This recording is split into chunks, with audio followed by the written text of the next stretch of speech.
Hi guys, so we have now our writing lesson, our writing mini lesson. I'm gonna keep it very short and sweet today as well. I know you're all already writing your poetry, you are becoming experts in writing poetry. And today I'm just going to add one more detail for you to remember when you're writing your poetry. So, guys, when you're writing your poems, make sure you show and don't tell. I'm gonna say it again. Show, just don't tell, right? So what does it mean? That means don't just use words and tell the word. Like for example, don't just say it was cold or I was cold. You can say my body was shivering, because when you shiver, that means you are cold, right? So instead of telling that I was cold, because honestly, that's a little boring for a poem, you want to show. You want to say, my body was shivering. Or if you're hungry, right? Instead of saying I was hungry, you can say, my stomach was grumbling and making noises. So now I didn't just say that I'm hungry. Instead, I showed you. So now the reader can understand and can infer and can think, whoa, why is the stomach grumbling? Oh, maybe because the person is hungry, right? So in poetry, you want to use as much showing instead of telling, right? So for example, let's take a look at the different ones. I'm going to share screen with you and we're going to do a few more exercises together and then you can do your poems. For example, ice cream goes down my hand. You know when it melts, like it goes down on your hands?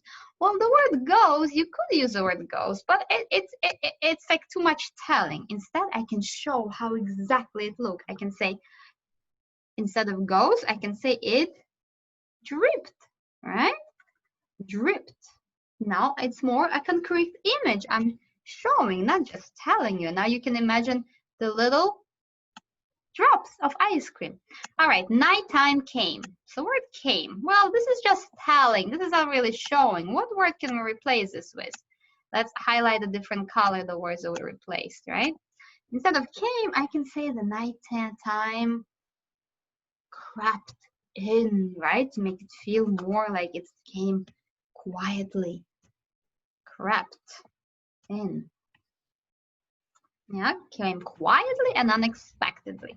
Now, I walked quickly in the room. Instead of just telling I walked quickly into the room, I should say I rushed into the room.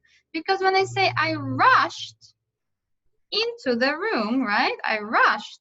That now you have a really better image. Instead of just telling you that I walked quickly, I said excitedly. Instead of telling you that I said excitedly, I can just show it by saying I did what? I exclaimed. So I can say exclaimed. Because exclaimed, it's a word that shows and doesn't just tell. It actually shows how exactly you did it. So you see, what I want you to practice today, I want you guys to, in your poems, don't just tell. I want you to show. All right. So I'm looking forward to reading those poems where you're not telling, but you are showing. All right. I'll see you in the next lesson.